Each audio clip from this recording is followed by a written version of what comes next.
1. Men the size of mountains ploughed waist-deep through the world's oceans. Polished blades, each one long enough to level cities, flashed sunlight. Boots crushed delicate coastlines to rubble, obliterated fishing towns, gouged craters in the soft green fields of sear and crash. This is the way the world ends. This was Kaden's first thought, staring down on the destruction from above. A city, after all, was only stone, a forest no more than sap-wet wood. What was a river's course but a flash carved through the land? Apply enough force, the world itself would deform.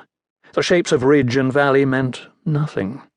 Bring enough power to bear, and you could split cliffs, tear down mountains, rend the very bedrock and see it scattered across the waves. Bring fire, and the world would burn. Bring water, and it would sink beneath the deluge. The old forms of sea and stone could be remade in flood and deflagration, and those other shapes, the desperate, petty lines that men and women dreamed across the dirt to indicate their kingdoms, their little empires, those, too, would be annihilated with all the rest in a heartbeat's Armageddon. No. This was Kaden's second thought. It is not the world. It is just a map. A vast map, true, the size of a small parade ground, the most expensive map in all the world, commissioned by a vain Annurian Republic for their council chamber, but still just a map. Legions of craftsmen had laboured day and night for months to complete the project, masons to carve the mountains and seaside cliffs, gardeners to cultivate the myriad grasses and perfect stunted trees, hydraulic engineers to guide the rivers in their courses, jewellers to cut the sapphires for the mountain tarns, the glaciers of glass and diamond. It stretched the full length of the hall, some 200 feet from end to end. The granite from the Bone Mountains came from the Bone Mountains, the red stone of the Ancas from the Ancas. Pumps hidden beneath the surface fed the great rivers of Vash and Eridroa, the Chervian, the Vina, the Agavani, and the Black, along with dozens of streams whose names Kaden didn't know, those flowing between high banks and around oxbows, over miniature cataracts and through wet swamps built up from soft green moss, emptying finally into the small world's seas and oceans.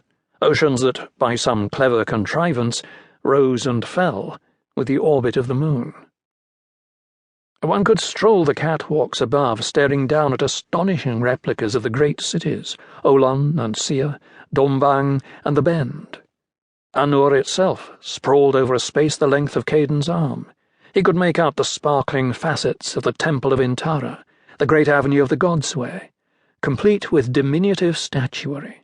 The tiny canal boats swinging at anchor in the basin, the stark red walls of the Dawn Palace, and stabbing like a lance up past the catwalk, so high that you could reach out and touch the tower's top without stooping, Intara's spear. Like the men and women who sat day after day bickering above it, the massive map was both magnificent and petty. Until that moment, it had served a single function, to make those seated above it feel like gods.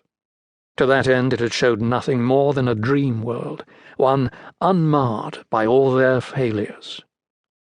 No fires raged unchecked in the northern forests.